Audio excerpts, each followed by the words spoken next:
New Mind punya New Economic Model atau cara menjalankan ekonomi negara berdasarkan Modern Monetary Theory atau MMT yang sejak tahun 1972 dipakai di Amerika dan sejak tahun 1989 dipakai di Tiongkok berdasar ilmu dari Profesor Michael Hudson. Ada beberapa poin yang akan dilakukan di dalam mempraktekkan New Economic Model yang akan membuat Indonesia menjadi negara superpower, yaitu 1. TINA, There is no alternative, yang intinya memaksa uang diam di bank bergerak keluar untuk dijadikan sektor real, produktif, tidak mengendap diam.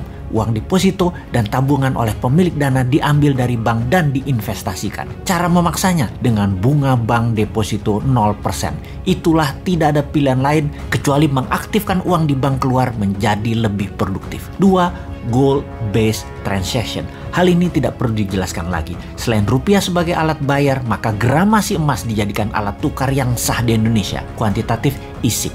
Melalui mekanisme printing money berbasis proyek produktif yang diperhitungkan cost accountingnya sejak awal untuk membuat Indonesia menjadi negara superpower di tahun 2045 memerlukan apa saja dan berapa investasinya, lalu diprintkan rupiah senilai proyek tersebut. Kita merinci setiap tahunnya sampai tahun 2045 perlu biaya berapa tanpa uang asing untuk membangun Indonesia untuk menjadi negara superpower. Mulai dari membangun SDM untuk sekolah dan belajar ke luar negeri dikirim ke semua negara yang lebih maju dari Indonesia selama 15 tahun pertama sejak tahun 2024 untuk mengirim 20 juta putra-putri terbaik. Lalu membangun food country, menjadikan Indonesia negara penyuplai makanan terbesar di dunia dengan pupuk dan bibit tanaman terbaik, memiliki industri pertahanan keamanan kelas dunia dengan memiliki 1000 satelit, 1 juta drone untuk berbagai kebutuhan militer hingga pengiriman GoFood, paket penyebaran pupuk, serta pemadaman kebakaran, emergensi angkut obat, dan lain sebagainya. Industri film dibuat sejajar Hollywood pun disubsidi pemerintah untuk propaganda Indonesia. Berapa biaya untuk membuat Indonesia menjadi juara Olimpiade?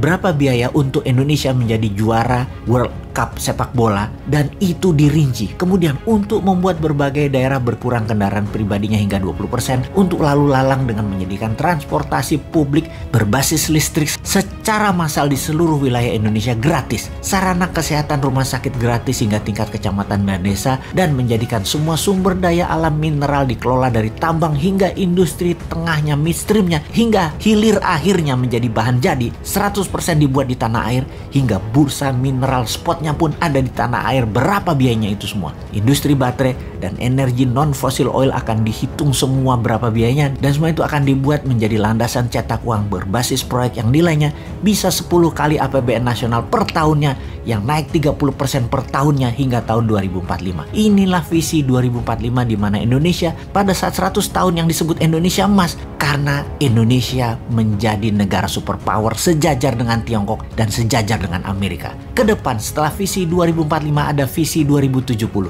Di tahun 2070 Indonesia telah menjadi pemimpin dunia untuk berperang melawan perubahan cuaca dan melawan globalis cabal yang pastinya akan membuat Indonesia sejak tahun 2070 menjadi pemimpin dunia yang membawa dunia ini damai selama 1000 tahun ke depannya. Indonesia membuat manusia bisa tinggal dan hidup di planet lain, bisa menemukan bumi-bumi yang lain yang bisa ditinggali di galaksi lain. Usia manusia bumi rata-rata 150 tahun, bahkan masih bekerja hingga rata-rata di usia 120 tahun. Indonesia akan memimpin dunia sekali lagi sejak tahun 2070, mengayomi populasi 12 miliar manusia yang sehat, damai, dan sejahtera. Visi awal tahun 2024, pemimpin Indonesia adalah dari kaum New Mind. Pertanyaannya, bagaimana agar visi 2045 dan visi 2070 ini diterima? Dan bagaimana agar tahun politik di 2024 konsep New Mind ini ada di platform semua yang akan menjadi calon pemimpin Indonesia ke depan?